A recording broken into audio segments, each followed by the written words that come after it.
Salam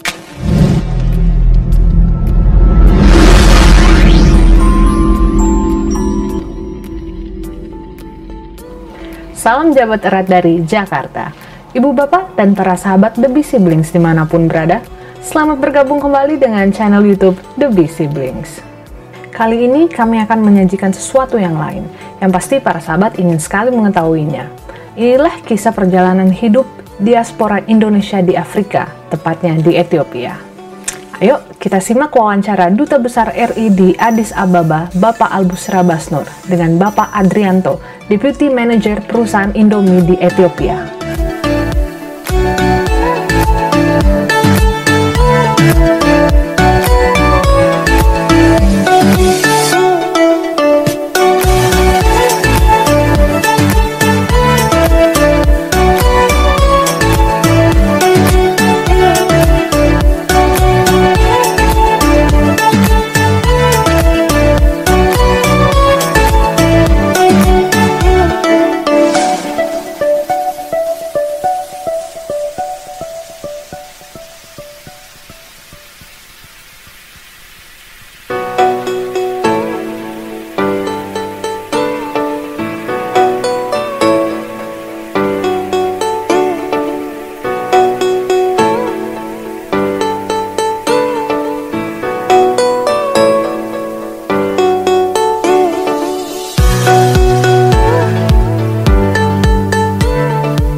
Selamat sore dari Addis Ababa untuk para sahabat, ibu, bapak, dan sahabat muda terutama The Bee Siblings dimanapun berada.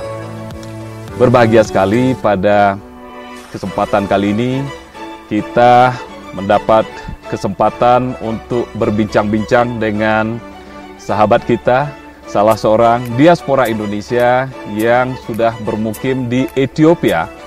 Nama beliau adalah Pak Adrianto Yuliar Salam. Beliau adalah Deputy General Manager perusahaan yang namanya Sawaya, yaitu anak perusahaan PT Indofood Indonesia. Nah, kawan-kawan, Pak Adrianto ini sudah berada di Ethiopia sebagai diaspora Indonesia sejak tahun 2003. Sudah lama sekali, kawan-kawan ya. Pak Adrianto, apa kabar Pak Adrianto? Kabar baik Pak Al, apa kabar Pak Al? Kabar baik juga Pak Adrianto, selamat datang. Selamat bertemu kita bersama-sama dengan para penonton, sahabat The Bee Siblings. Beliau, kawan-kawan kita ini ada di Indonesia dan banyak juga yang berada di luar Indonesia Pak. Pak Adrianto, terima kasih banyak atas waktu Pak Adrianto untuk bersama-sama dengan kita. Terima kasih juga atas undangannya Pak. Terima kasih Pak. Pak Adrianto, luar biasa perjalanan Pak Adrianto. Saya sudah membaca ini perjalanan Pak Adrianto sejak kecil, lalu merantau ke Jakarta, lalu merantaunya juga nggak tanggung-tanggung sampai ke Amerika, sekolah di sana ya Pak ya. Dan terakhir di sini, di Ethiopia, di benua Afrika yang sangat jauh juga dari kampung halaman kita ya, Indonesia ya Pak Adrianto. Pak Adrianto, bisa diceritakan pengalaman masa kecil. Pak Adrianto ini asalnya dari mana di Indonesia, Pak? Pasti orang Indonesia, tapi asal kampungnya di mana? Katanya Pak Adrianto ini orang kampung nih, kawan-kawan. Jadi saya ingin mengundang Pak Adrianto bercerita tentang masa kecil, lalu hal-hal yang sangat mengesankan dan menjadi bekal hidup yang sangat penting bagi Pak Adrianto untuk hidup di rantau dan sukses menjadi salah seorang pemimpin perusahaan Indonesia yang berinvestasi di Ethiopia ini. Silakan Pak, cerita masa kecil Pak. Baik Pak Al. Ya saya ini namanya sih Jawa Pak, Adrianto Yuliar Salam, nama Jawa. Tapi saya ini asli Putra Minang Pak. Dari Sumatera Barat ya Pak ya? Sumatera Barat, saya lahir tepatnya saya di Solok Selatan Pak. Saya lahir tahun 1996. Jadi masa kecil saya, ya saya mengalami kehidupan di kampung lah. Kampungnya apa Pak namanya Solok itu Pak? Kampung saya itu tepatnya di Muara Labuh Pak. Muara Labuh yang ada nggak di dalam peta Pak itu Muara Labuh? Mungkin ada. ada Pak, pasti ada. Ada Pak. Ya. Kalau yang rumah saya yang di mana saya dilahirkan, saya Kotanya mungkin belum ada di peta mungkin. Oke. Jadi ya kota yang agak besarnya Muara Labu lah saya sebut. Jadi putra Muara Labu berkeliling dunia nih kawan-kawan. Silakan Pak, lanjutkan Pak. Iya, jadi saya lahir di sana, saya mengalami masa kecil saya di sana. Saya 6 bersaudara Pak, saya nomor 4. Jadi ya biasalah, kita waktu kecil ya kita biasa membantu orang tua kita sebagai kita hidup di kampung. Membantu orang tua saya ke sawah, macul. Jadi Pak Adrianto pernah ikut macul di sawah nih? Macul, membersihkan pematang sawah. Saya termasuk orang yang paling bagus membersihkan pematang sawah itu? Ya. Ada sisirannya tuh Pak di atas Pak, ada gayanya tuh Pak.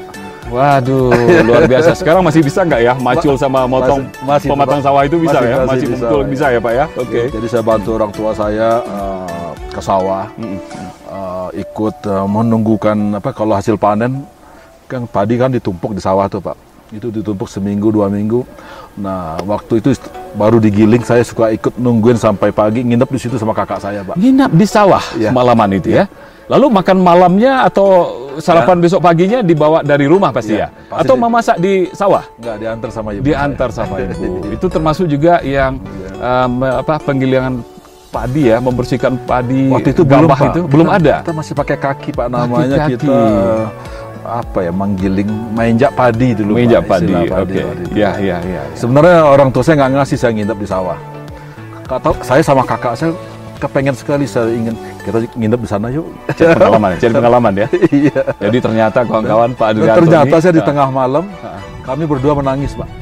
Ketakutan karena gelap. Akhirnya ada rumah orang yang terdekat. Dia dengar kita nangis, ada apa kamu nangis? Lampunya apa waktu itu? Lampu minyak tanah atau lampu obor, tendikir? Lampu obor itu Pak. Lampu obor tapi kita pasang di luar gitu lah. Nah kita tidur kayak rumah Indian itu yang begini aja pakai tikar, itu pakai jerami. Kita tidur di atas hasil padi yang udah digiling, yang udah diinjak tadi Pak. Taruh tikar, kita tidur di situ. Maksudnya tidur di sawah itu untuk menjaga, menungguin padi supaya tidak ada diambil orang ya Pak ya. Jadi tapi itu satu pengalaman yang luar biasa ya. Terus saya ikut bantu orang tua saya juga ke ladang. Kita di ladang ada kulit manis, ada kopi. Kadang-kadang kita tanam cabai Pak.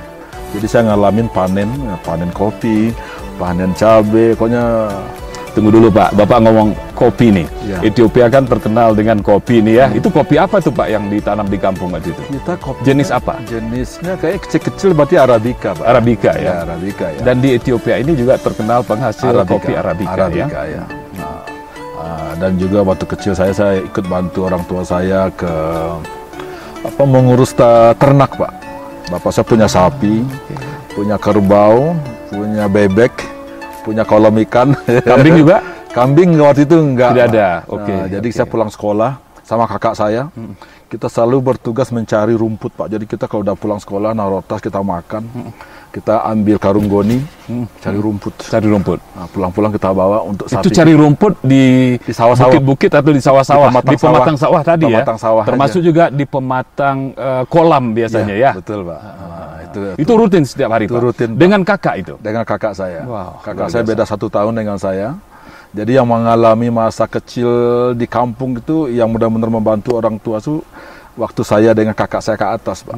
Adik saya sudah tidak mengalami lagi seperti itu, seperti saya gitu. Kira-kira umur berapa Pak Adrianto waktu itu? Saya waktu itu kelas dari kelas 1 SD kita udah terbiasa lah di kampung Pak. Bekerja, membantu orang tua. Bahkan saya udah biasa macul itu dengan kakak saya itu.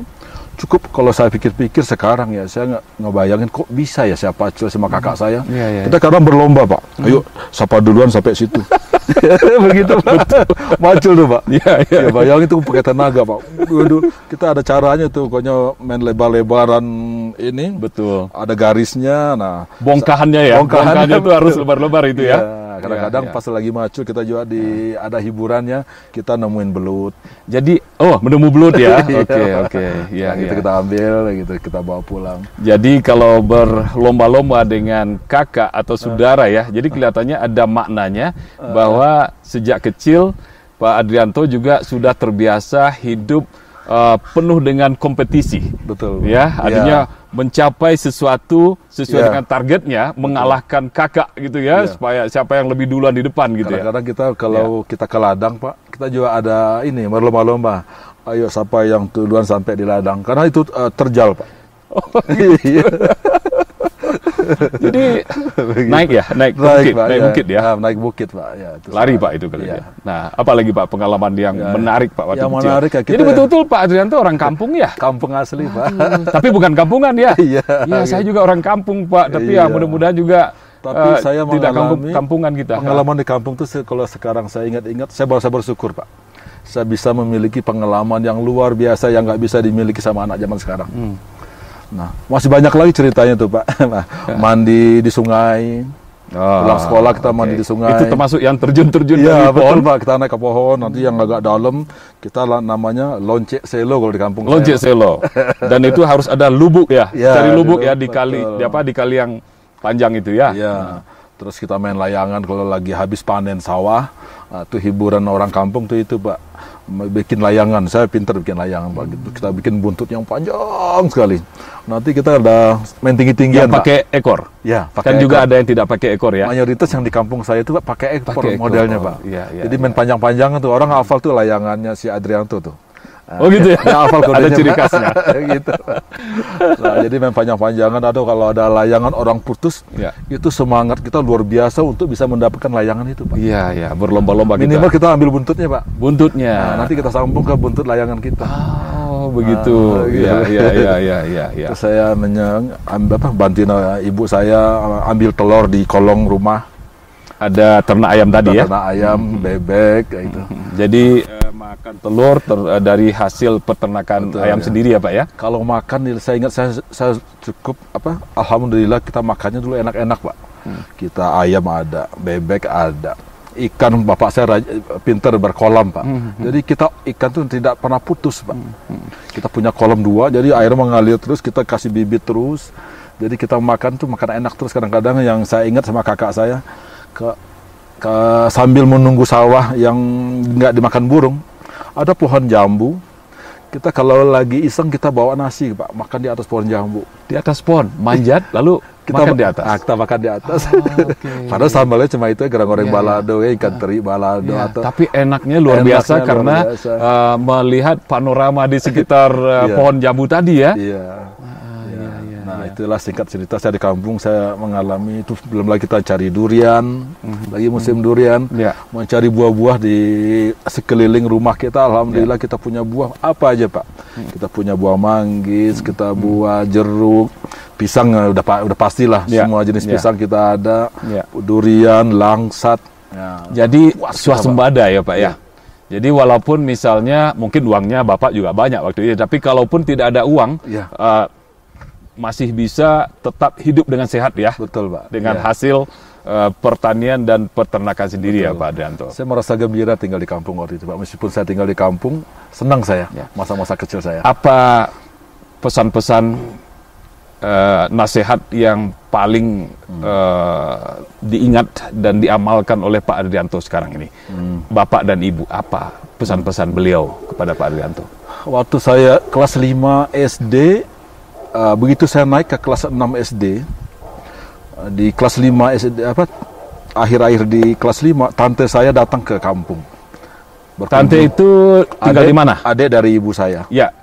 Ya, beliau tinggal di mana sebelumnya? Tinggal di Jakarta, Pak. Oh, jadi orang rantau nih ceritanya. Iya. Orang rantau pulang kampung ya? Ya, jadi anak dari nenek saya, Ya. ada 8 orang. Cuma ibu saya yang tinggal di kampung. Yang lainnya selebihnya merantau merantau. semua, Pak. Kemana saja selain dari Jakarta? Mereka merantau semua di Jakarta semua kebetulan. Mereka ada yang mayoritas mereka tenaga pengajar. Ya. Ada juga yang usaha lainnya, mat kodak.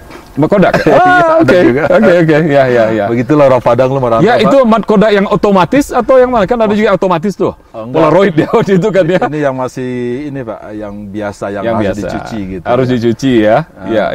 gitu. Lalu kalau salah-salah itu filmnya terbakar gitu kan Iya, ya. betul. Ada istilahnya begitu. Iya. Tapi sekarang kawan-kawan pasti tidak akan menemukan lagi ya. Nah, lanjut Pak. Jadi tadi waktu saya mau pergi merantau itu, bayangin saya masih kecil, Pak, kelas 6 SD. Tunggu dulu. Tante pulang. Lalu punya bawa anak pesan apa ini sebelum merantau? Sebelum merantau, jadi tante saya itu pulang ke kampung. Ya. Kalau di kampung, di antara 6 bersaudara, saya termasuk anak yang paling rajin, Pak. Saya termasuk yang paling disayang sama keluarga saya. Ya, rajin Bukan bekerja, membantu rajin bekerja, dan sekolah juga pasti ya, waktu itu ya. Terus dari tante saya, ini kayaknya kamu yang paling pinter, ikut saya. Begitu. Oh, jadi itu yang mendorong merantau itu kan ya? Iya. Oh, tante yang mengajak ya. Ikut Angga ya, kamu ke Jakarta mau? Begitu, Pak. Nanti temenin anaknya dia, Pak, Iyal namanya, Sahrial namanya. Dia punya anak tunggal satu-satunya, dia termasuk sulit untuk dapat anak.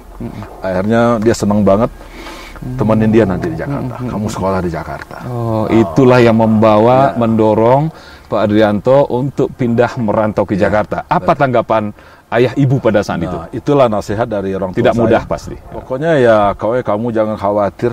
Angga kita adalah ibu kamu. Karena orang Padang adatnya kan begitu. Angga adalah sebagai pengganti ibu. Nanti kamu akan kita datangi ke sana. Ada apa-apa kamu kirim surat ke kita. Kan dulu belum ada telepon. Iya, benar. Kirim surat. Bersurat sama kita. Hati-hati di rantau. Jangan tinggalkan sholat 5 waktu. Terus Nah, mulailah merantau baik di rantau, pintar-pintarlah di sekolah. Nah, ke Jakarta naik apa dengan tante itu waktu itu? Dari kampung saya. Tahun berapa tuh, Pak? Ke Jakartanya? Tahun 79, Pak. 79 ya? Tahun 79. Dari kampung saya ke kota Padang itu jarak sekarang sebenarnya 3 jam, Pak. Tapi waktu itu kita tempuh itu lebih dari 1 hari, Pak. Hampir 2 malam, 1 hari 1 malam baru sampai. Nginapnya di mana? Di Solo kali, jangan-jangan?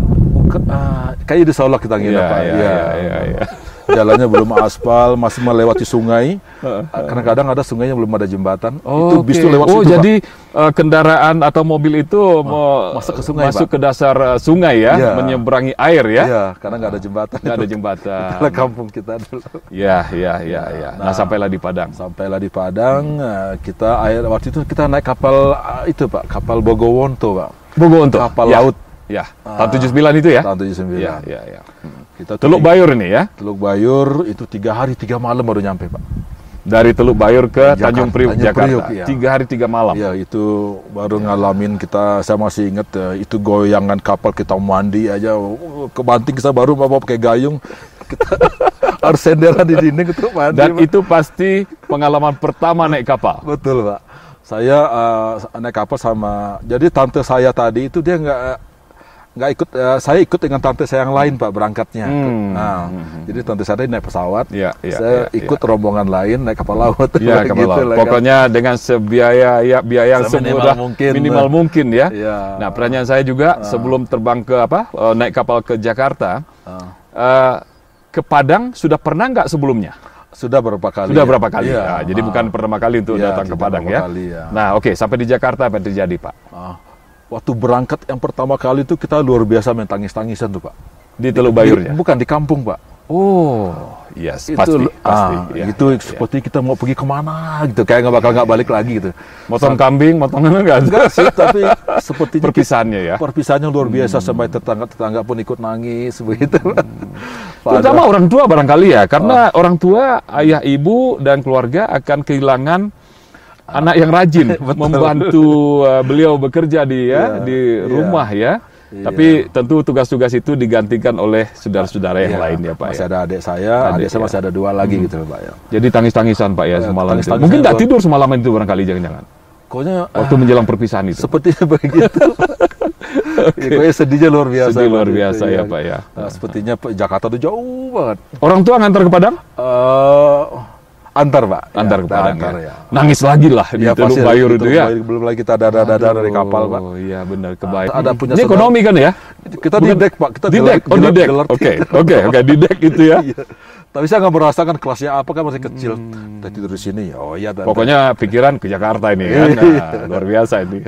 Terus dari yang lain pada tiduran jadi deck. Saya nggak pernah, saya diam naik ke atas kapal. Saya kalau ingat film Titanic ya kayak gitulah gaya saya. Oke, sampai ke atas itu. Memperhatikan ombak, memperhatikan ikan-ikan lompat. Sayangnya si Rose nggak ada di atas ya. Si Rose-nya si Titanic itu nggak ada. Oke. Jadi saya ngalamin persis di depannya, saya juga melihat begitu, Pak. Oke. Kapal Bogowonto, saya masih Bogowonto, nggak lupa saya di atas kapal itu. Iya. Jadi 3 hari 3 malam naik kapal di Jakarta. Sampai di Jakarta tengah malam. Itu pengalaman naik kapal tuh pertama kali, Pak. Itu kita kan kapal goyangannya luar biasa. Itu baru hilang goyang, kita jalan kayak orang mabok tuh seminggu di Jakarta, Pak. Turun di Tanjung Priok, jalannya masih oleng ya. Padahal sudah di darat ya. Sampai di Jakarta kita disediain makan nih. Saya mecahin piring 2, Pak. Karena di kapal? Bukan, di rumah baru sampai nih. Oh, baru sampai di rumah? Karena merasa goyang itu? Merasa goyang, saya keadu semua. Biasa. Ini makanannya belum, udah mecahin piring. Karena mabok kita, Pak. Itu kelas berapa Bapak pindah ke Jakarta? Jadi saya masuk kelas 6, Pak. Jadi artinya kalau masuk kelas 6 di Jakarta? Iya. Jadi artinya kelas 1 sampai kelas 5 Bapak di kampung, kelas 6 di Jakarta? Iya. Wah, udah jadi anak Jakarta ini ya? Saya di kampung dulu, nama sekolahnya SD Teladan Pakan Rebaa, itu nama SD. Di daerah mana tuh tinggal di Jakarta? Atau Jakarta Pasar Rebo? Jadi di Jakarta kita tinggal di daerah Pancoran, Pak. Oh, Pancoran, ya, tante saya ini kebetulan dia tenaga pengajar di sekolah di Kebayoran Baru, SD Blok S, Kebayoran Baru, SD 05 Pagi Blok S itulah namanya. Karena ada 2, Pak, di dalam kompon yang sama. Di depannya ada lagi namanya lain, SD 05 Petang. Ya, saya paginya. Jadi pagi dan petang ya. Jadi saya masuk ke sana, jadi pengalaman lucunya lah masuk sekolah ya, bahasa Indonesia belum lancar, Pak. Oh, I see. Jadi bahasa Minang nih, orang kampung lah ya. Ngomong Indonesia aja masih aneh. Dan saya jadi ledekan teman-teman, jadi guyonan. Terus dia juga tahu nama saya, panggilan saya itu Ujang. Saya suka diledekin lagu Kudaku lari kencang masuk ke rumah Ujang. Terus dia ketawa. Gitu ya. Iya. Dan lama kelamaan saya baru tahu belakangan setelah saya sudah agak besar, saya baru tahu tuh, Pak. Sebenarnya saya bersyukur juga bisa masuk SD Blok S itu. Karena SD Blok itu ada Kebayoran Baru, Pak. Saya baru tahu arti Kebayoran Baru. Jadi anak Kebayoran Baru sekolah anak orang kaya, Pak. Jadi teman-teman saya waktu itu udah diantar mobil. Nah, saya sih waktu itu saya udah di SD aja udah lihai naik PPD itu, Pak. Ya itu kendaraan kita. Betul.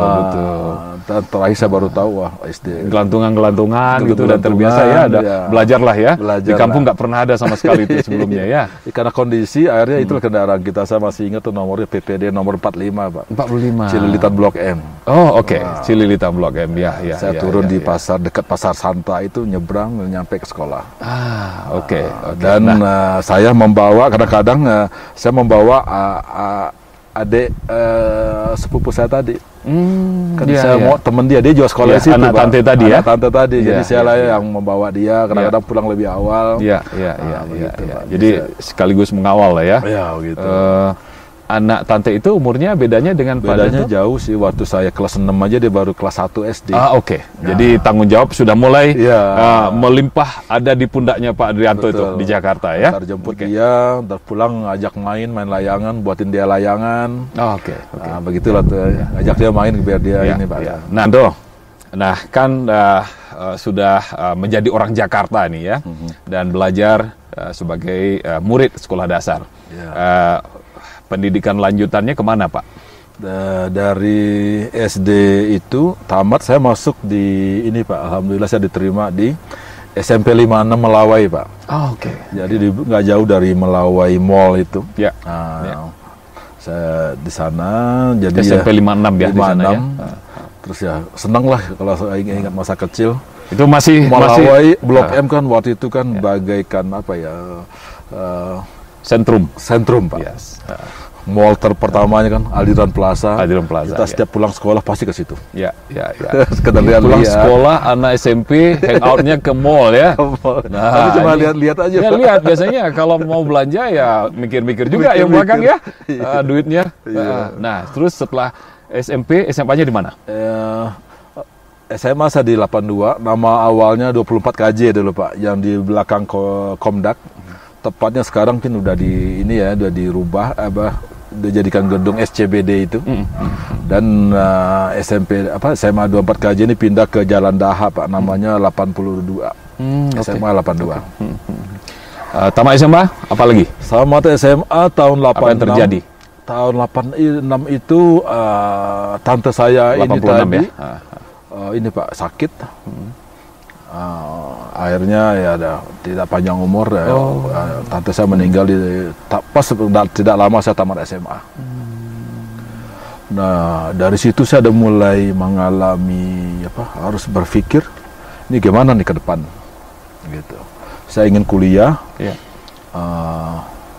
Waktu tamat SMA ini dia biasalah Sepenmaru itu Pak, kan dambaan dan impian semua orang. Ingin kuliah ya di perguruan tinggi yang masuk dalam Sepenmaru itu ya. Betul, kita kuliah kan alhamdulillah saya masuk IPA.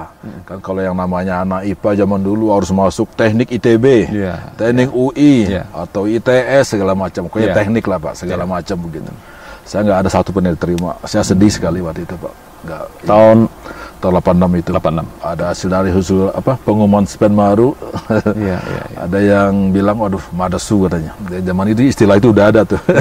Masa depan suram katanya. Ternyata Tuhan menentukan lain. Waktu itu saya kebetulan ada saudara saya waktu itu mau masuk swasta, adanya Trisakti, Pancasila, Borobudur. Saya belum ada uang Pak, mau masuk kuliah, masuk swasta. Akhirnya ada saudara saya kuliah di perhotelan dan dia kerja di salah satu diskotik baru Pak, namanya My Place, dimiliki oleh Panin Bank. My Place, tepatnya di dekat Ratu Plaza Pak, yang ada gedung Panin, dia di bawah di lantai dasar. Saya ditawarin mau ikut kerja nggak? Kerja apa? Ini jadi waiter. Ayo. Ternyata saya waktu masuk datang ke tempat pekerjaannya, saya kagum. Tempatnya bagus sekali Pak. Itu adalah bagaikan restoran high class di zaman itu. Dan tamu-tamunya waktu tamu-tamu eksklusif, tidak boleh pakai celana jeans, nggak boleh pakai sepatu kets. Ada peraturan pilihan ya, itulah. Kayaknya itu high class lah waktu itu kelasnya. Itu yang menjadi menarik jadinya. Saya bekerja, saya ngelihat orang di situlah mulai melihat orang-orang kaya Jakarta, gayanya seperti apa, spendingnya seperti apa, gitu. Terus lama-lama saya di sana itu, di situlah saya mulai mengumpulkan uang Pak, untuk kuliah. Saya nabung. Jadi berarti lumayan ya income di situ ya Pak ya. Dan saya kerja masuknya malam. Memang kerjanya memang jamnya malam ya. Jam 7 sampai jam 2 malam Pak. Harus dijalani demi masa depan. Untuk survive. Untuk survive. Sebenarnya sih orang tua saya bisa aja waktu itu menawarkan saya. Tapi biasalah gaya kampung. Jual sawah, jual tanah kan begitu Pak ya. Bapak nggak mau? Saya nggak mau. Saya akan tunjukin ke orang tua saya tidak akan berusaha independen. Dengan cara saya. Tidak banyak orang seperti itu saya kira. Lalu tadi saya jadi waiter. Lama-lama saya sering bantu bartender saya kerja, karena dia kadang-kadang nggak pakai capean. Kamu aja yang bikin deh. Kan saya suka intip dia bikinnya ramuan minuman ini apa sih? Ternyata cuma gitu-gitu aja kayak itu ya. Lama-lama udah kamu lama saya bisa Pak. Akhirnya saya dipromosikan jadi bartender saya. Dari waiter naik menjadi bartender. Di situ ya alhamdulillah ya gajinya nggak seberapa, gajinya cuma 300.000. Itu Pak. Tapi ya uang tipnya gede. Gitu Pak. Saya ada 1 minggu saya bisa dapat 200 sampai 300.000 di tahun 86 87 Pak. Pak, itu sebetulnya dengan gaji 300.000 itu udah gede loh Pak. Betul Pak. Pegawai negeri. Pegawai negeri saya waktu itu kan saya udah juga cerita di channel YouTube The Bee Siblings ini. 1988 gaji PNS sarjana 3A 0 tahun 57.500 Pak gaji saya Pak waktu itu. Nah, Bapak udah termasuk orang yang luar biasa, udah sejahtera loh Pak hidup di Jakarta ini. Lanjut Pak. Ya, kondisi itu berlanjut di tahun 87 saya mulai ngumpulin uang. Saya masuk kuliah di Borobudur, Pak, Universitas Borobudur. Bukan, Budi Luhur, maaf. Budi Luhur, yang Jalan Ciledug di terus Ciledug, lagi ya, Cipulir lah namanya. Ya. Zaman itu kan lagi model zaman-zamannya sama-sama komputer. Wah, kayaknya ini nih masuk situ. Kuliah di komputer. Iya. Jadi Pak Adrianto kosnya di Margonda. Iya. Lalu kerja tetap ya Pak ya? Iya. Jadi berarti kalau pergi kerja ya dari Margonda lah ke Tinggal ini dekat ya, saya, ke Pak. My Place Jadi saya pulang malam, pulang jam 2. Itu pulang, jadi saya banyak kenalan tuh kalau pulang tengah malam tuh ya, kita gelantungan. Berarti pulang pagi ya Pak ya sebetulnya ya? Nggak ada lagi kendaraan, Pak. Gayanya kendaraan zaman tengah malam ya itu. Betul. Kendaraan seperti mobil pickup yang ada tutupnya tapi. Begitu. Jadi ya begitu saya sampai rumah jam 2, tidur agak siang, mepet mau masuk kuliah, jadi saya masih ada waktu untuk tidur gitu. Iya. Wah, tidak mudah ya perjuangan dia. Saya harus kerja malam, harus Kuliah. nyuci sendiri, kos biasa lah. Kuliah lagi, malamnya berangkat lagi kerja, begitu. Alhamdulillah waktu saya kerja di tahun 1991, datang nih bos BAT, Pak. Di My Place My tadi. Place ini lagi promosi nih rokok. Oke. Saya tanya sama dia, saya panggilnya Om lagi, Om. Boleh dong saya mau ikut kerja jadi tim promosi, boleh nggak? Begitu. Iya. Dia singkat cerita, kamu punya SIM nggak, katanya gitu. Dia nanya SIM dulu, Pak. Iya. Dia memang mencari orang, kriteria orang yang memiliki pengalaman dunia malam, seperti saya gitu. Iya. Punya, saya bilang betul saya punya SIM waktu itu. Iya. Sengaja saya bikin SIM tapi nyetir ya nggak bisa karena nggak punya mobil. Iya, betul. Punya, yaudah coba bawa lamaran kamu. Kamu pendidikan apa, kuliah? Saya bilang. Saya ada tingkat 2,5 waktu itu, Pak. Yaudah bawa. Nggak 2 minggu kemudian saya diwawancara, saya diterima saya, Pak. Terus saya keluar dari BAT, dari My Place. Saya pindah ke BAT, saya menjadi tim promotor waktu itu. Saya menangani ada promotion activity di Horeca, Pak, hotel, restoran, kafe ya di seluruh Jakarta. Ada 2 tim, saya salah satunya. Iya. Begitu. Dan saya dapat kendaraan Jimny baru. Jadi belum lancar nyetir. Okay. Saya masih diajarin nyetir, Pak, sama dari BAT dikasih sopir. Ya. Lancarin dulu tuh si Adrianto nyetirnya. Jadi saya ditemanin selama 2 minggu. Termasuk juga mengenali jalan-jalan Jakarta ya? Betul, Pak. Iya. Nah, saya singkat cerita, saya tahun 93 saya tamat kuliah. 93 ya. Jadi mahasiswa sudah punya mobil Jimny ya? Iya, Jimny. Aduh, gayanya luar biasa tuh ya. Betul. Luar biasa. Pokoknya di kampus ya termasuk inilah. Ini mahasiswa kaya dong kalau gitu ya? Iya. Saya udah punya mobil, saya punya rokok. Jadi teman-teman saya kalau udah kuliah ya, rokoknya saya hambur-hamburin kan saya bagian promosi. Iya, benar. Saya bagi temanku aja. Itu bagian dari pekerjaan itu ya sebetulnya. Iya. Terus Pak, gimana gitu? Terus karena kerjaannya tadi bagi saya satu hal yang menarik, menyenangkan, akhirnya saya keenakan, Pak. Saya kerja 8 tahun, saya mulai sadar itu di setelah tahun ke-6 dan ke-7 tuh, Pak. Kok mulai banyak BAT ini melakukan restructure organization, merubah strategi, meng-hire anak-anak muda, generasi baru dengan pendidikan yang jauh lebih fresh blood ya. Ya. Mulai dari situ yang ada zamannya anak lulusan PPM, lulusan Prasetya Mulia, pokoknya yang S2 zaman itu. Itulah generasi yang masuk, Pak. Ya. Dan saya yang sudah lama di BAT, kok saya nggak, setiap ada promosi saya nggak pernah naik, Pak. Setiap ada tes diikuti sih semua, tapi saya nggak pernah masuk. Iya. Saya mulai sadar, artinya ada sesuatu yang salah di saya bilang begitu. Akhirnya saya coba-coba lamar Coca-Cola, tempat lain. Di Coca-Cola saya masuk tes, gagal saya di wawancara. Ada harapan terakhir saya diterima di Bank Indonesia, Pak. Oke. Iya. Udah saya tes dari stadion, masuk lagi di komplek bank yang di Kemang. Saya bangga waktu itu bisa masuk tes BI. Tapi saya gagal lagi di wawancara. Di wawancara. Akhirnya saya nggak jadi Pak masuk Bank Indonesia. Punya beberapa layer itu udah dilewati ya. Oke. Akhirnya saya dibantu sama istri saya. Kita berpikir gimana biar cara kita biar lebih maju. Menikah waktu masih kuliah atau setelah tadi tamat kuliah tahun 93? Iya. Menikah tahun berapa Pak? 95 Pak. 95. Jadi Iya. sudah selesai kuliah waktu itu ya. Betul. Oke. Apa nasihat saran istri waktu itu? Waktu itu ya kayaknya kamu harus mencari yang batu loncatan yang lebih cepat. Dan kalau sekolah di dalam negeri S2 biayanya besar.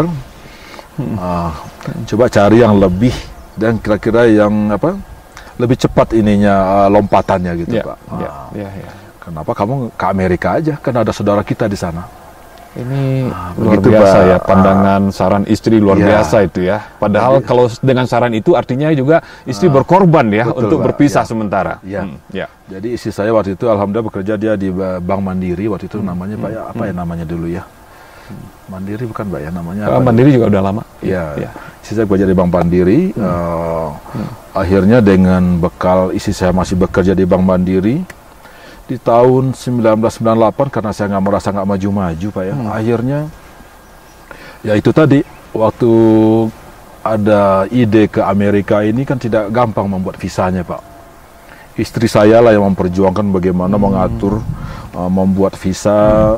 Akhirnya persyaratan itu dipenuhi lah gitu. Akhirnya mulai kita waktu itu rencananya mau ke Amerika, ada teman dari ibu mertua saya punya teman. Bapaknya kerja di Garuda sebagai tenaga engineer. Pokoknya saya rencananya berangkat berdua nih ke Amerika. Nanti kamu share di sana apartemen, jadi biaya murah gitu. Akhirnya inilah kita apply lah visa ke American Embassy yang di dekat Monas itu. Ya, Merdeka Selatan. Ya, Jalan Merdeka Selatan itu. Ya. Pakai jas biar rapi, biar kelihatan orang kaya katanya. Gitu kan. Alhamdulillah dengan berkat saya kerja di BAT ini, waktu saya ditanya satu question aja Pak sama American Embassy. Kamu kerja di mana? British American Tobacco, saya bilang. Oh bagus waktu dia bilang gitu. Kamu mau ngapain ke Amerika? I want to study, saya bilang. Makanya begitulah di Inggrisnya dipaksa-paksain belum bisa ngomong Pak. Ya udah, kamu bayar ke sana. Artinya kalau bayar diterima, saya kan belum tahu tuh bahasa itu artinya apa waktu itu ya. Jadi lancar lah ya dia. Lancar urusan itu ya. Yang teman saya tadi nggak diterima Pak. Jadi akhirnya saya sendiri yang berangkat ke Amerika. Ya. Tahun berapa ke Amerika itu? Tahun 98. Waktu lagi Krismon di Indonesia. Visa saya jadi di Januari 98. Krismon udah berjalan. Saya dapat promosi ke Surabaya. Saya bingung nih mau. Dari BAT? Ya. Ada promosi itu promosi ke Surabaya. Coba deh saya jalanin aja deh. Coba kalau memang nggak betah nanti ya udah saya berangkat ke Amerika. Akhirnya saya coba. Saya cuma bertahan 6 bulan. Seperti cuma gini-gini aja. Saya bilang sama istri, kayaknya saya harus berangkat. Karena kalau saya nggak berangkat, visa saya belum tentu nanti dikasih lagi sama Amerika. Karena udah yang kedua kali biasanya gagal katanya gitu, nggak dikasih lagi. Akhirnya visa saya mau last minute, saya berangkat di Oktober 98. Bahasa Inggris belum lancar. Waktu itu saya dibekali sama istri saya kamus elektronik ya. Di pesawat hafal-hafalin itu artinya belajar where are you going apa tuh bahasa Inggrisnya begitulah Pak ya. Itu rutenya ke Amerika di mana, landing di Amerika itu di mana? Di Los Angeles. Los Angeles. Jadi rutenya dari Jakarta ke Korea, naik Korean Air waktu Korean itu. Air. Dari Korea nyampe langsung di Lex itu. Dia dijemput sama saudara istri saya. Jadi ada saudara istri di Amerika. Tinggal di sana. Akhirnya ya itulah tadi persyaratan untuk mendapatkan visa Amerika ini udah dibantu sama dia Pak. Istilahnya I-20 zaman itu ya. I-20. Itulah syarat-syarat untuk melamar ke American Embassy, salah satunya di selain bank account juga ada I-20, mau tinggal di mana kita udah punya lengkap. Itulah yang membuat saya bisa berjalan sukses untuk nyampe ke sana gitu Pak. Sampai di sana ya saya direkomend masuk ke namanya Citrus College dekat Pasadena. Dan biasalah tahap awal bahasa Inggris masih belum bisa. Saya masuk terbatas lah bahasa Inggris. Saya masuk kelas ESL Pak. ESL. English as Second Language. Yes. Di situ saya masuk beberapa bulan. Setelah dites, akhirnya baru saya masuk ke subjek yang saya pilih. Begitu.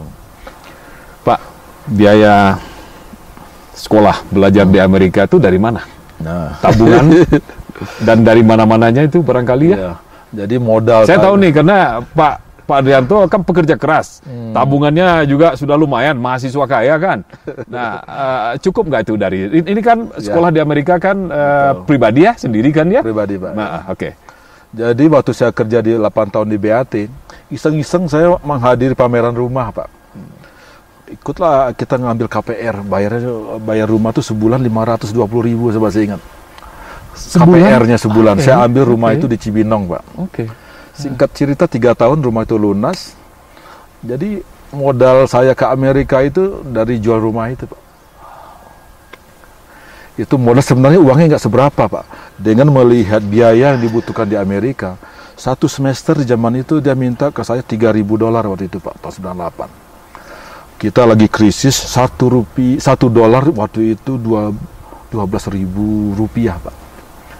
Dan Tidak mudah ya. tidak mudah waktu itu. Dan Tetapi memang komitmen dan perjuangan untuk mencapai sesuatu itu luar biasa ya. Dan ini syukurnya didorong oleh istri ya. betul, Pak. Luar Istri biasa. saya sangat mendorong Ya, saya untuk ya, hal ya. ini. Terima kasih Ya, atas ya. jasa-jasanya nih, Ya, Pak. ya. Jadi ya bekal yang tadi saya bawa dari menjual rumah itu dalam berapa bulan udah semakin tipis, Habis. Pak. Mulai habis. Lama-lama habis. Lama habis. Karena dulu kita di konsep kita ke Amerika dulu begini, kata ibu mertua saya. Kamu ke Amerika, kamu kerja di sana, gajinya besar. Kamu bisa gaji $2.000, $3.000. Kamu bisa bayar kuliah sendiri. Iya, iya. Tapi dalam prakteknya Tidak semudah itu. tidak semudah itu, Pak. Dalam 6 bulan pertama uang saya udah habis. Ya, tinggal sedikit. Dan untuk berhemat saya mulai aktif menghemat biaya makan segala macam. Saya masuk ke komunitinya orang Mesir, Pak. Jadi kalau bulan puasa saya bisa dibilang hampir setiap hari ada di masjid itu. Saya bantuin vacuum cleaner, gulung karpet. Sangat membantu rupanya ya. Ya, dan orang-orang Mesir ini mereka akhirnya sayang sama saya. Ya. Saya terasanya ya pas saya lagi butuh kerja tadi, Pak, uang saya udah buru habis. Iya. Saya udah mulai bingung mau gimana, apa balik lagi ke Indonesia, uang udah nggak ada. Nyari kerja nggak segampang yang dibilang sama. Pendidikan belum selesai? Pendidikan juga baru mulai, Pak. Baru Masih mulai. ISL itu, Pak. Iya, Uang saya udah mau habis. Iya, belum kuliah itu ya. Iya. Nah, akhirnya saya di hari Jumat waktu itu pagi-pagi saya ketuk minta tolong sama pengurus masjid. Saya mahasiswa Indonesia, kalau dia udah tahu saya lah itu, Pak, karena Iya. saya sering bantu-bantu. Sering ke masjid juga, membantu Iya. masjid juga. Iya. Cariin saya kerja dong, uang saya udah habis nih. Iya, iya, iya, iya. Ya. Gitu. Ya udah, nanti insya Allah katanya. Udah. Berlalulah itu salat Jumat segala macam, dan di doa-doa terakhir saya ditepuk punggung saya. Oleh orang tadi, yang dari Mesir tadi. Sini. Ya. Tuh, orangnya ada tuh. Begitu, Pak. Kita ngomong keluar Orang masjid. yang akan berpotensi untuk membantu Iya, Pak iya. Adrianto. Namanya Samel Safik, namanya Masih ingat ya? Orangnya gendut. Iya, iya. Oh, dari mana katanya, gitu lah, kayak bahasa Inggris itu kan, Pak. Iya, iya, Gitu. Iya, iya. Dari Indonesia, begitulah cerita singkatnya. Akhirnya kamu mau kerja, mau gitu. Kapan kamu mau masuk? Oh begini, saya disuruh datang dulu ke store-nya, dikasih saya alamatnya. Kamu datang ke store saya di Dia Claremont. pemilik store ya, Dia itu manajer store, Pak. manajer. Oke. Ya. Jadi store-nya itu AMPM. Nah, itu adalah minimarket, convenience store, dan juga ada pom bensin, Pak. Oke. Ya. Dan berlokasi di daerah elit lah, di kawasan tempat saya tinggal itu namanya Claremont, itu daerah orang kulit putih. Ya. Biasanya membedakan di Amerika orang elit atau enggak, semakin banyak orang hitamnya, itu semakin banyak kriminal. Oke. Semakin banyak orang putih, berarti daerah itu elit, Pak. Ya, ya, Nah, ya, begitu, ya, Pak. ya. Jadi itu daerahnya cukup bagus. Ya. Saya datang ke sana, langsung ditanya, ID saya dilihat, kamu mau kerja kapan? Sekarang. Udah kepepet ini. Langsung saya kerja, mulailah saya langsung ngepel, Pak. Kan kerjanya memang begitu, Pak. Ngepel, bersihkan store, mendisplay barang-barang, melayani customer ngisi pom bensin atau membeli barang-barang merchandise yang ada, begitu kan. Nah, langsung saya lihat yang kotor-kotor saya apel. Banyak gelas-gelas pecah yang dibawa-bawa rak itu saya bersihin semua. Dia lihat, luar biasa kamu, bersih banget. Senang dia Saya pekerjaan. nggak pernah lihat kayak gini sebelumnya, katanya begitu. Iya, iya, iya. Nah, mulailah saya kerja rutin, Pak. Orangnya juga baik, jadi saya suka dikasih hari-hari libur Di Amerika kalau hari libur tuh bayarnya double, Pak. Independence Day, July 4, May Day, kayak gitu, Pak. Saya selalu dikasih hari-hari libur. Nah, setelah itu saya udah mulai punya uang. Nah, setelah mulai gajian itulah rambut saya tuh tadi udah panjang, Pak. Karena saya sayang uangnya $20. $20 cukup rambut kali ya, iya. Makan itu ya. Gajian pertama saya pakai buat cukur rambut. Oke. Dia bilang, oh, rambut kamu keren banget sekarang. Kata saya pikir. Oke. Nah, kebayang saya tuh Pak Adrianto gondrong ya, udah badan besar tinggi kayak gini, gondrong pula ya. Dulu saya kurus, Pak, waktu itu. Oh, dulu kurus ya? Oh, ya. Karena sudah jadi bos jadi gede ya. Oke. Terus jadi geli ya ceritanya karena itu gajian pertama langsung saya cukur rambut. $20 udah mulai nggak terasa. Nggak mikir lah $20 kecil ya. Oke. Dulu saya naik bisnya $1, langsung saya berhitung. Masa naik bisnya 12.000? Satu itu kursnya begitu, Pak. Ya, kurs Indonesianya rupiah. Karena bawa uangnya dari sana gitu, dapat ya susah. Kayaknya $1 mahal banget gitu. Nah, saya udah mulai disenengin. Udahlah mulai berjalan lancar lah, Pak. Saya dapat gaji, saya udah mulai terbantu juga dengan bekerja di situ. Saya banyak dapat bantuannya. Satu, saya banyak berhubungan dengan customer, Pak. Memang saya mencari pekerjaan seperti itu memang karena saya ini kan background saya kan saya sudah marketing jadi BAT. Saya memang ingin mendalami bidang ini gitu. Udah berpengalaman sekali lah ya. Jadi saya banyak berhubungan dengan orang hitam yang gaya ngomongnya harus menari-nari begitu. Orang putih gaya lain, orang Latino gayanya lain. Menghadapi regulasi di Amerika kan kita sebagai kasir harus hati-hati, Pak. Jangan menjual, kalau rokok juga boleh dijual, harus kita melihat ID-nya dia. ID-nya itu harus dilihat ID-nya, kita enter di cash registernya. Nanti kalau ke-enter kebuka, berarti itu umurnya nggak minor, Pak. Betul. Begitu, jadi kita dewasa harus ya. Kalau anak-anak remaja, jangan lupa memasukkan, karena kalau ketahuan, banyak juga polisi undercover yang nyamar, Pak. Nyuruh anak yang tanggung-tanggung wajahnya, tapi dia udah nunggu di luar. Kalau saya kasih sama dia, saya langsung dibawa dan store kita dapat denda gitu. Dan saya dapat bantuan lagi. Makan apa aja yang ada di store itu gratis, yang makan seperti kita bikin burger, bikin hot dog, bikin hot chocolate kayak gitu, Pak ya. Itu gratis, tapi nggak boleh dibawa pulang. Nggak boleh bawa pulang ya. Jadi saya kalau lagi nggak ada uang, saya makan yang itu aja. Yang gratis itu ya. Dan burger itu setiap kita dalam 2 jam lebih itu harus dibuang, Pak. Dan 2 jam saja. Ya, 2 jam aja. Nah, yang 2 jam tadi ya saya bawa pulang, saya makan lagi di rumah. Saya kasih lagi orang-orang rumah. Ada yang membutuhkan ya. Tapi ngomong-ngomong, kerja membersihkan masjid lagi udah diambil alih oleh yang lain lagi kalian. Nggak ada waktu lagi kan? Tetap saya masih rutin, Pak. Masih rutin ya. Kalau saya datang ibadah ya. Saya kalau ke sana, bagi saya nggak pamrih dengan itu. Kalau apalagi ini semua ini yang didapatkan ini sumbernya dari masjid tadi. Jadi hubungan saya tetap baik sama dia. Begitu, Pak. Pak, setelah selesai di Amerika, kan pulang lagi nih ke Jakarta. Apa yang terjadi? Jadi ini ada cerita nih yang membuat istri saya memberi semangat saya ke Amerika, Pak. Dan waktu itu saya berjanji juga sama dia, kamu kalau saya nanti sukses dari Amerika, kamu mau minta apa? Istri saya bilang, ya pokoknya terserah abang aja gitu. Nah, dalam 6 bulan terakhir, Pak, saya mulai itu setiap hari saya ke shopping mall. Saya nungguin ada diskon. Ada baju anak saya atau baju istri saya beli, taruh koper. Akhirnya di akhir waktu, begitu saya selesai kuliah, 2 koper besar penuh, Pak. Jadi untuk istri dan anak-anak? Iya. Itu baju-baju yang saya tahu lah merek-merek zaman itu yang belum ada di Indonesia. Seperti Guess, Gap, kayak gitulah, Old Navy, kayak gitulah zamannya, Pak ya. Nah, yang istri saya juga saya belikan yang spesial gitu loh. Biar dia senang karena 2 tahun saya tinggalin. Dan istri saya tahu dia pernah minta kepengen tas Louis Vuitton, Pak. Dengan hasil gaji saya bisa beliin. Dan bahkan yang tinggal satu rumah saya nggak cerita bahwa itu saya beli tas semahal $1.000 waktu itu, Pak. Luar biasa mahalnya itu ya. Saya kerja sebulan untuk dapatkan itu. Ini demi janji untuk istri. Betul. Gitu. Karena istri juga sudah berkorban ya. Betul, itu hadiah untuk istri saya. Saya bawakan 2 koper besar-besar, Pak. 2 koper baju, dan oleh-oleh lainnya, dan tas Louis Vuitton itu yang janji ke istri saya dalam hati saya gitu. Puas lah ya, puas lah ya. Jadi tahun 2000 saya sampai di Jakarta, ya 6 bulanan saya masuk ke itu Pak, mulai cari kerja lah. Ya. Gitu. Tapi ini alumni Amerika loh ya. Jadi pada saat itu pasti banyak yang mencari. Tidak segampang itu juga ternyata Pak. Saya mulai lamar. Mungkin juga karena saya juga usia waktu itu udah mulai ini juga ya. Termasuk terlambat lah waktu saya untuk mulai mencari pekerja dengan meskipun saya kuliah di Amerika begitu. Tapi yang membedakan saya sebelum dan sesudahnya, kita lebih percaya diri terbuka Pak. Pandang kita lebih terasa luas, wawasan luas. Jadi pengalaman di Amerika tadi terbawa ya dalam gitu. kehidupan sehari-hari. Percaya diri kita muncul, Pak. Gitu.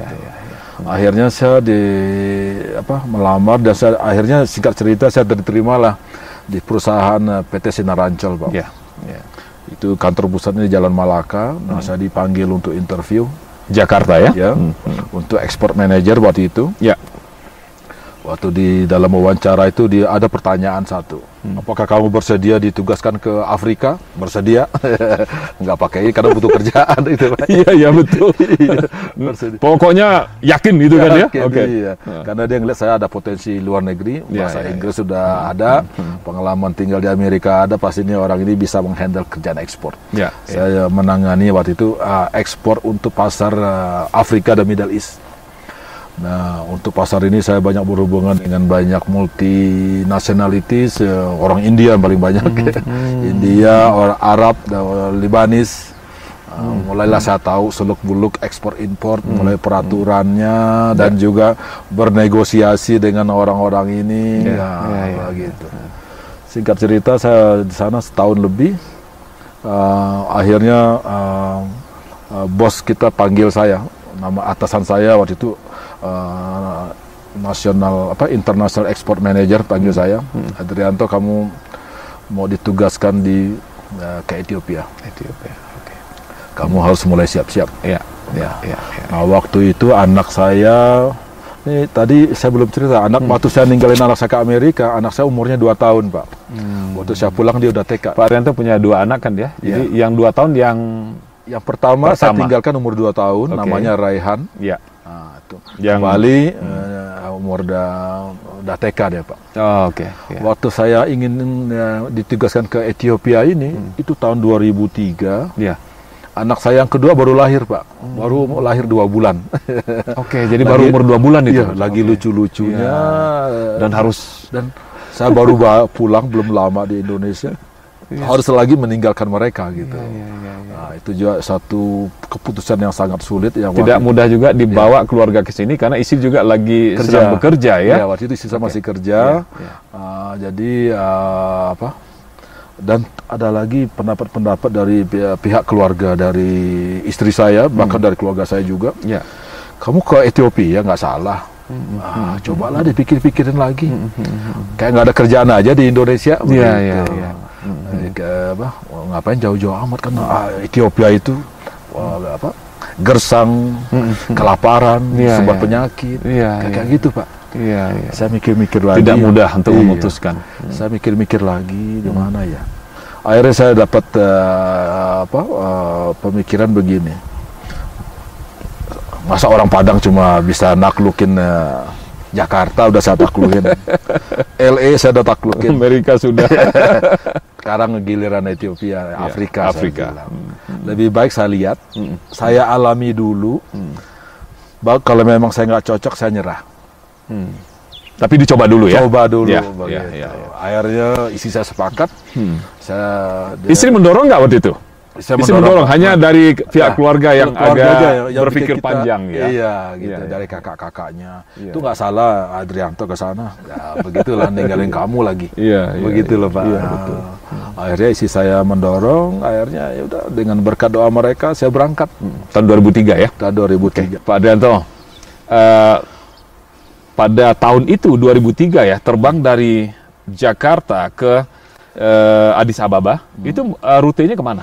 Dulu kita ke ini dulu Pak, Dubai dulu Pak. Dubai dulu. Itu penerbangannya apa itu maskapainya? Ke Dubainya Masih ingat? Emirates Pak. Emirates ya. Jadi dari Dubai ke sini juga Ethiopian Airlines. Ethiopian Airlines. Ya, Wow. karena waktu itu Emirates belum masuk ke sini. Oke.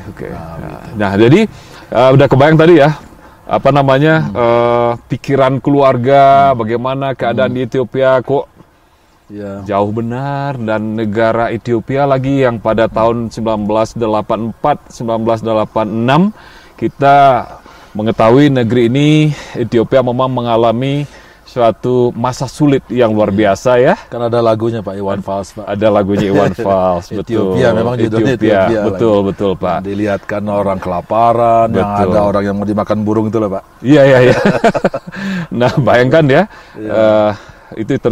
itu kejadian situasi Ethiopia pada saat itu, dan ternyata tahun 2003 pada saat Pak Adrianto ke sini, situasinya tentu sudah berubah ya, dan apalagi sekarang pada tahun 2020 ini. Bisa nggak ceritakan bagaimana pengalaman Bapak mula-mula ada di sini Pak? Begitu saya sampai tengah malam juga waktu itu Pak, di Bole Airport yang udah terminal yang baru sekarang ini. Di situ begitu nyampe, kok dingin. Karena kita lewat Dubai ya Pak, Dubai kan panas ya. Betul. Nyampe di sini kok dingin banget, saya nggak pakai jaket. Kedinginan kita Pak. Dikirain ini tanah yang panas gitu. Iya. Kita kedinginan, langsung lah karena udah malam nggak bisa ngelihat apa-apa lagi ya. Kita langsung dibawa, saya dibawa langsung nginep di rumah shareholder kita Pak. Di rumah, Shareholder, oke. rumah Mr. Sabir, rumahnya yang kamarnya punya besar sekali rumah Pak. Yes. Tanahnya ada 3 hektar dan rumahnya besar sekali. Dan saya nginep di situ semalam. Nah, besok paginya lah baru bisa saya melihat seperti apa sih kota Addis Ababa ini. Iya. Nah, sebentar saya cut dulu sebentar Pak. Pak Adrianto mengatakan dingin di sini ya. Kawan-kawan Debbie Siblings, betul sekali. Terutama Addis Ababa ini, kota ini berada di ketinggian 2.350 meter dari permukaan laut ya. Dan temperatur itu berkisar antara 7-8 derajat Celcius sampai 25-26 derajat Celcius. Nah kawan-kawan, tadi pagi sekitar pukul 7 saya berolahraga, itu suhunya 7 derajat Celcius Pak. Nah sekarang kawan-kawan, sekarang ini pukul 6:10 sore ya, suhu di Addis Ababa 14 derajat Celcius. Nah kawan-kawan, saya ingin lihatkan cuaca, temperatur di kota Addis Ababa sekarang ini. 14 derajat Celcius. Ya.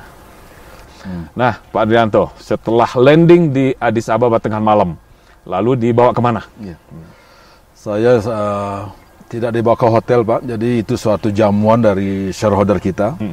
Saya disuruh menginap di rumah dia. Ya, jadi bagi mereka itu adalah satu kehormatan. Dan begitu saya sampai di rumahnya, saya cukup kaget, rumahnya gede, besar sekali.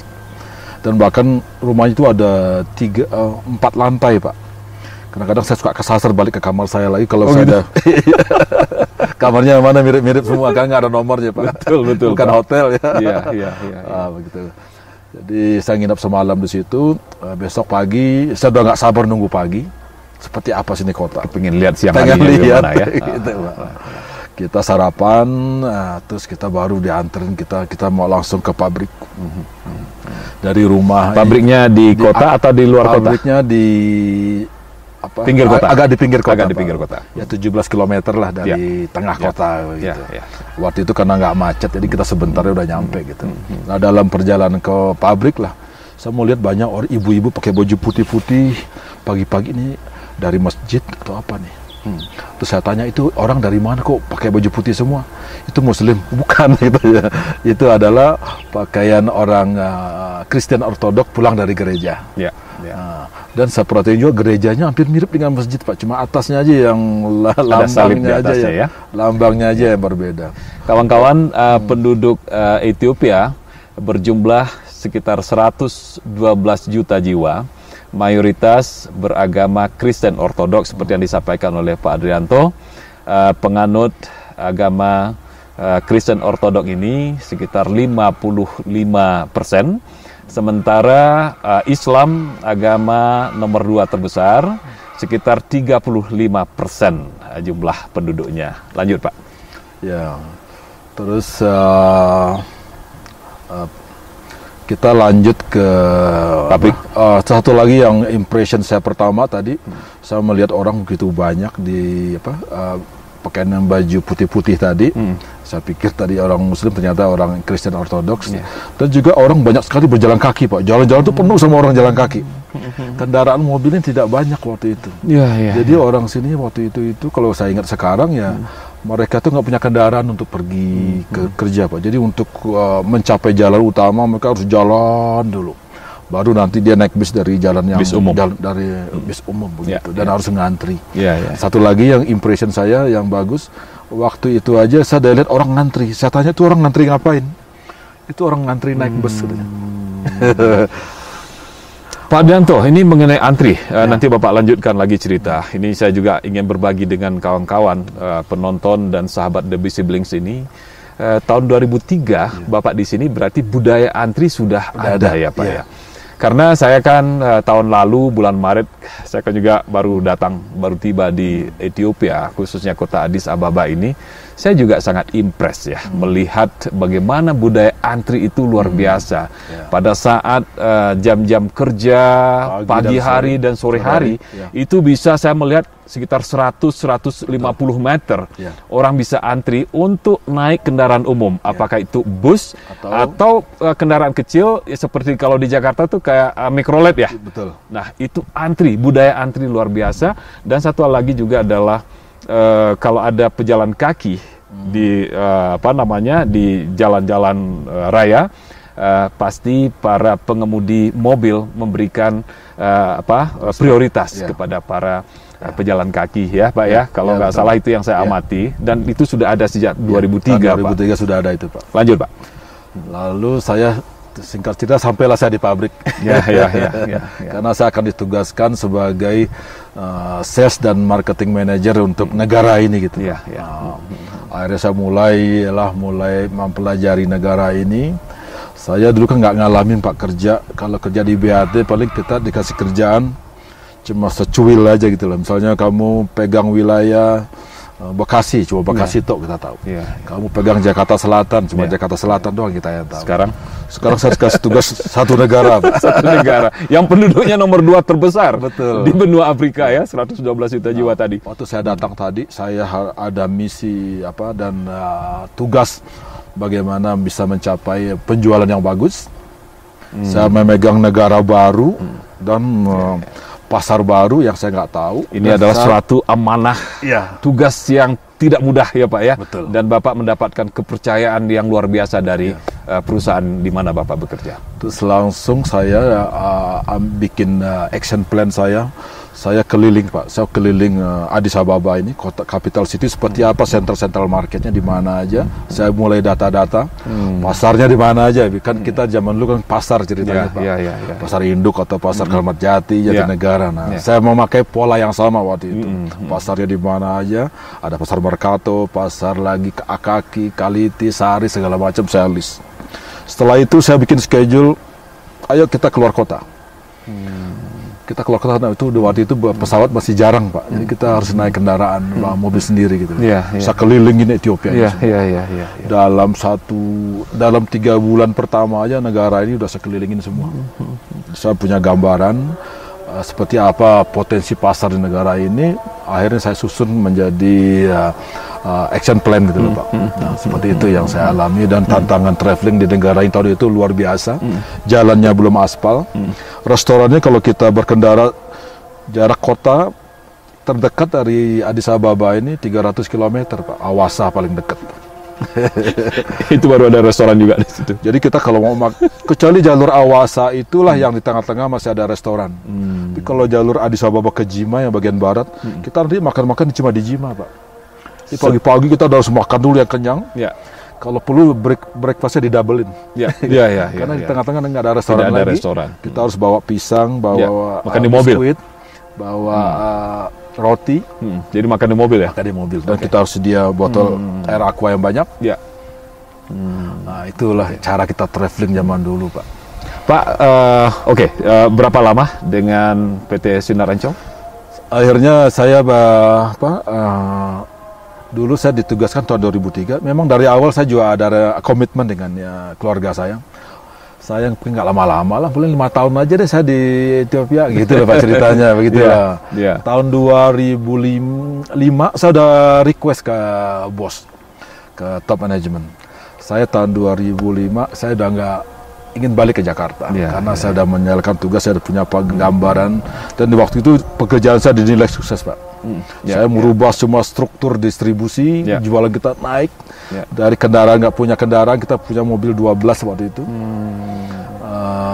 Pokoknya penjualan kita luar biasa waktu itu Pak. Dan dalam waktu yang bersamaan saya juga bantu general manager kita untuk menghandle pabrik waktu itu. Dan waktu saya minta surat ke Jakarta ini, saya ditawarin, Adrianto, kita mau tantang kamu mau jadi GM. Mau nggak? Iya. Saya pikir lagi, kalau saya pulang belum tentu saya jadi GM. Saya pikir betul. Kapan lagi ya? Iya. Saya coba lu GM deh, setahun 2 tahun. Begitu, dan diterimalah itu promosi itu ya. Saya diterima, saya jadi GM. Saya pegang total operation. Di situ saya belajar Pak. Saya harus bisa. Semua departemen harus saya kuasai, mulai dari produksi, saya harus mengerti alur produksi, mulai dari procurement raw material, human resource hiring, labor union, segala macam lah itu, finance, sales marketing memang udah dunia saya gitu lah. Yang baru bagi saya itu tadi, finance accounting, labor law, itu baru bagi saya, berhubungan dengan government. Public relation, mengatasi licensing, perizinan di custom. Ini hal-hal yang dulu nggak pernah saya kerjain. Akhirnya saya harus terjun, saya harus tahu semua. Ini adalah pelajaran yang luar biasa yang saya tidak bisa lupa. Inilah. Lalu diterimalah itu jabatan tugas saya terima. Dengan begitu saya jadi tahu Pak yang tadi saya ceritakan.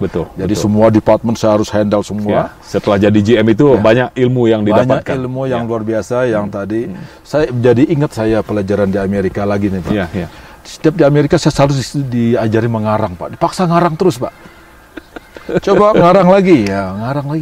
Ternyata saya menulis ini kan Pak. Ternyata pelajaran mengarang itu waktu saya rasakan sekali pentingnya waktu saya jadi GM itu Pak.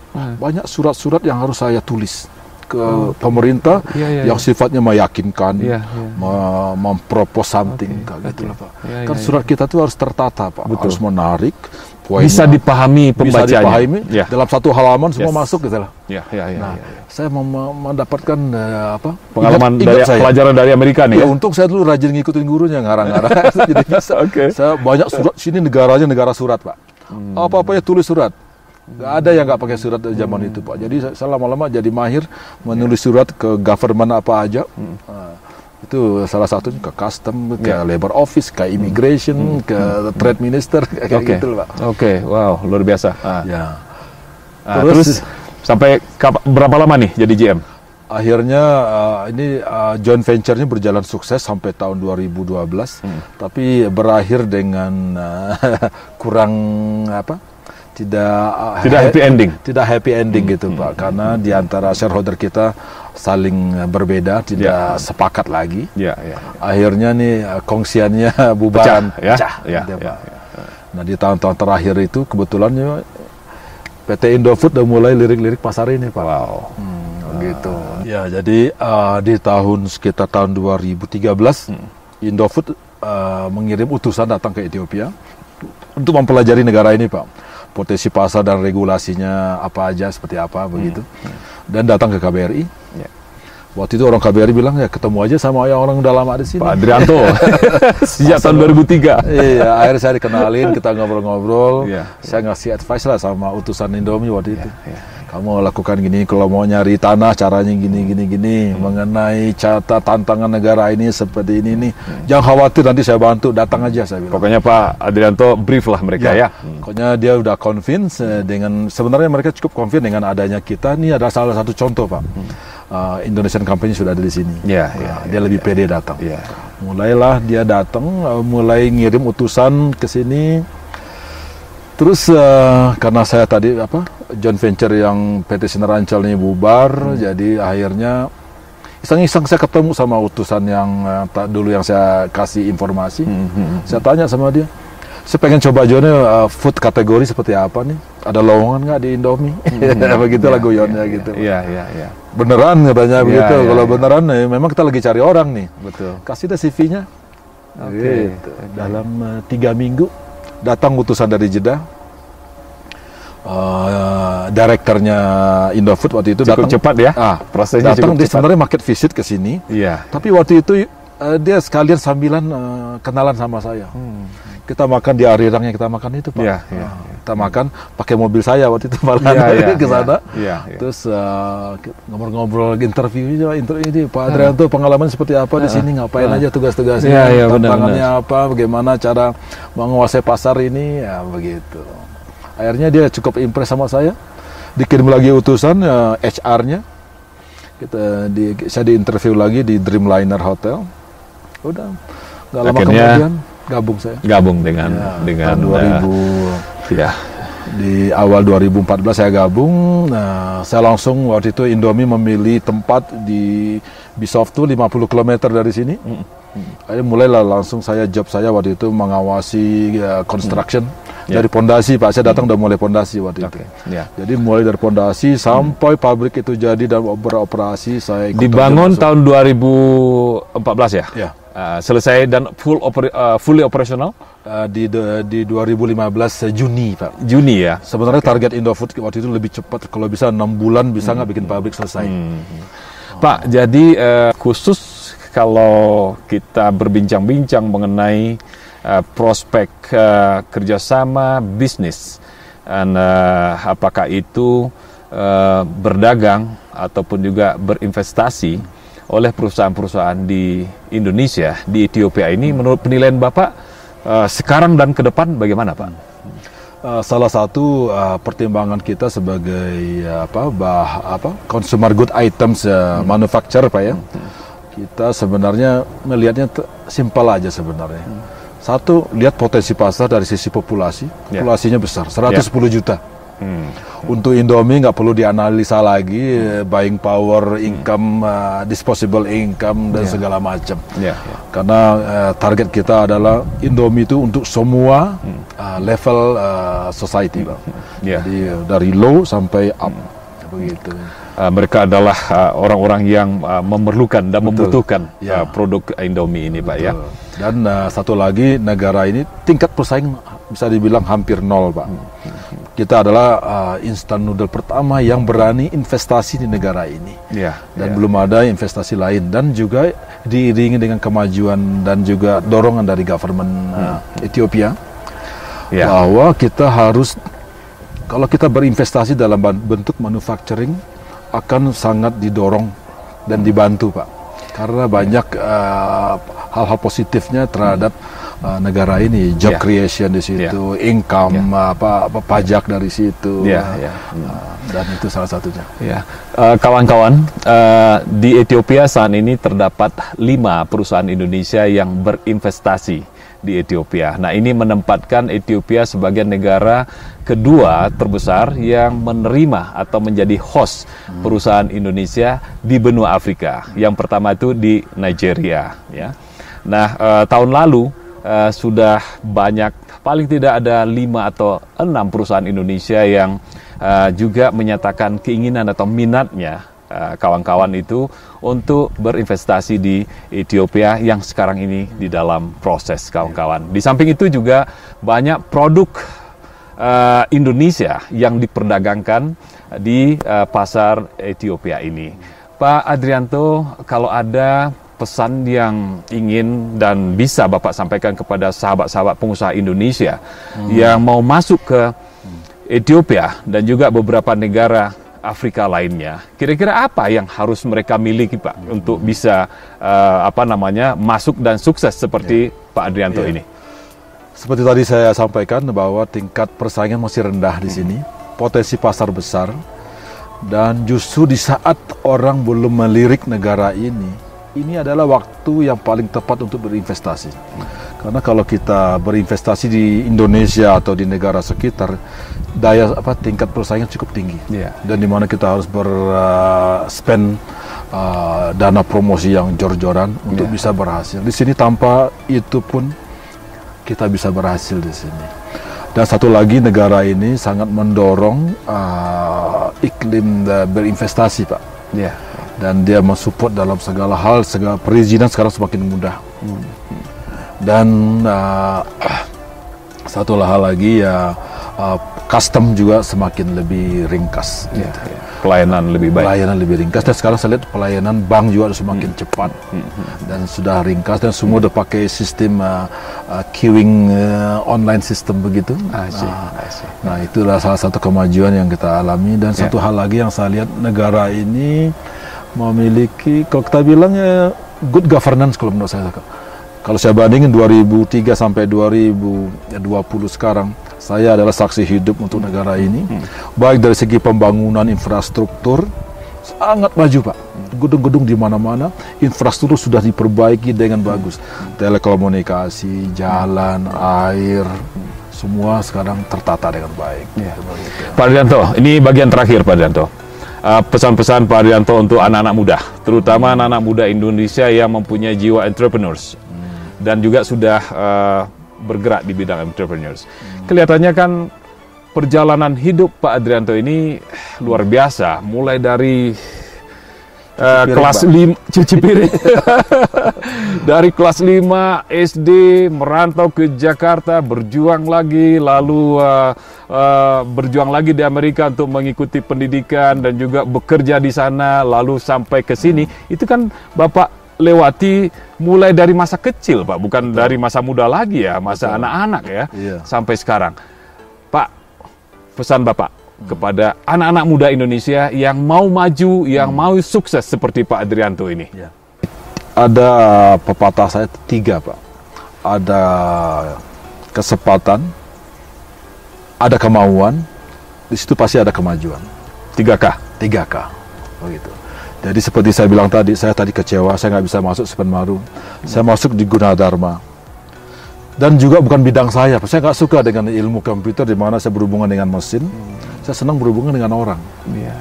Akhirnya saya dalamilah bidang komunikasi, cara berkomunikasi baik ya, menulis dan berbicara. Karena saya banyak berhadapan dengan orang-orang, waktu di export manager, bahkan waktu saya di Amerika saya jadi kasir. Wow. Dengan kasir saya berhubungan dengan banyak orang hitam, orang Latin, orang Amerika sendiri, yang logatnya beda-beda dan gaya bahasanya berbeda-beda. Itu ada satu modal itu. Jadi ya, buat anak-anak generasi muda sekarang, jangan kecewa jika Anda hanya kuliah di tempat yang bukan yang difavoritkan. Tetap bangun, dalami apa sih sebenarnya bakat Anda gitu. Jadi memajukan diri sendiri itu harus ada perjuangan ekstra. Harus tetap diinikan begitu, Pak. Baik. Pak Adrianto, terima kasih banyak. Ya, ada lagi Pak Adrianto? Mungkin ada satu lagi silakan. Atau masuknya di belakang. Gak apa-apa. Jadi dengan pengalaman seperti ini, saya sangat bersyukur dengan pengalaman saya dari kecil, dari kampung, dan saya bisa ke mancanegara. Ini adalah dengan berkat dari kerja dan yang improvement yang berkesinambungan gitu loh, Pak. Dan saya tetap bersemangat, saya tetap improve skill saya, sehingga saya sekarang tidak hanya saya yang bisa melihat banyak negara. Saya tadinya, salah satu komitmen saya tadinya, kenapa saya mau di Ethiopia. Mimpi saya satu. Saya ingin memberikan global experience untuk anak saya, Pak. Waktu saya masih di perusahaan yang pertama, saya kalau pulang selalu lewat Dubai. Saya bisa lewat Istanbul, saya jalan-jalan. Saya lewat Turki, saya jalan-jalan. Lewat Dubai, saya jalan-jalan. Lewat Singapura, saya jalan-jalan.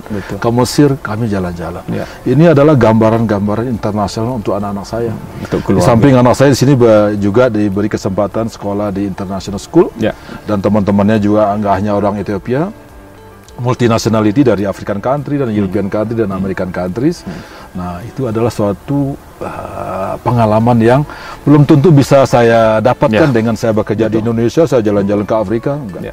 Dan dengan saya begini, akhirnya saya bisa melihat banyak negara, Pak. Saya bisa ngelihat negara banyak Afrika, bisa ke Sudan, ke Mesir, ke Jordan, dan juga saya ke Timur Tengah, ke Saudi, ke Jeddah, segala macam. Dan yang saya sangat syukuri, dan ini adalah niat saya dengan istri saya, Pak. Saya ingin edukasi saya adalah sebenarnya ingin sekolah yang lebih tinggi, tapi kemampuan finansial yang menghambat. Tapi saya bersyukur dengan mencapai kondisi seperti ini, dan bisa saya akhirnya menyekolahkan anak saya ke Perancis, Pak. Saya bisa bahasa Inggris waktu saya bisa sekolah ke Amerika. Disitulah saya bisa bahasa Inggris. Dengan momen itu, saya belajar. Sekarang ini tahun 2020 banyak orang Indonesia yang bisa bahasa Inggris. Udah nggak aneh. Di tahun 2005, waktu sebelum anak saya selesai SMA di sini, saya udah berpikir di zaman dia nanti akan susah. Saya harus memberikan edukasi yang berbeda ke dia. Dia harus bisa salah satu bahasa lainnya. Akhirnya itulah saya sekolahkan dia. Saya nggak nyangka, Pak, bisa saya menyekolahkan dia ke Perancis dengan biaya saya sendiri, bukan beasiswa. Itu adalah satu anugerah Tuhan dan semangat dan dorongan dari saya dan istri saya. Istri saya memiliki cita-cita yang luar biasa waktu itu. Ya, bersyukur saya ikut mensupport dan berusaha semaksimal mungkin. Ya, alhamdulillah anak saya pertama udah lulus di sana, Pak. Iya, Pak. Ya, dan semoga yang kedua, ya mudah-mudahan aja bisa menyusul, ataupun di Indonesia pun juga nggak apa-apa. Betul. Senang sekali, Pak, mendengar cerita Pak Adrianto, dan saya yakin ini adalah suatu tidak hanya cerita perjalanan hidup atau pengalaman Pak Adrianto, tetapi kita mengambil makna dari setiap langkah-langkah yang kita lewati, mulai dari kampung tadi, dari Solok Selatan itu, akhirnya saat ini berada di Ethiopia bersama-sama saya di sini. Pak Adrianto, terima kasih banyak Pak Adrianto atas sharing dan berbagi kepada kita semua, terutama sahabat-sahabat The Bee Siblings di Indonesia dan juga di luar Indonesia. Baiklah, terima kasih Pak Adrianto. Baiklah kawan-kawan, para sahabat The Bee Siblings, demikianlah pertemuan kita dengan Bapak Adrianto Yuliar Salam yang telah bercerita panjang lebar, dan saya yakin banyak manfaatnya untuk kita semua. Terima kasih, salam dari Addis Ababa. Nah, demikianlah para sahabat The Bee Siblings, suatu perjalanan hidup yang sangat inspiratif. Sampai jumpa pada edisi The Bee Siblings berikutnya. Salam jabat erat.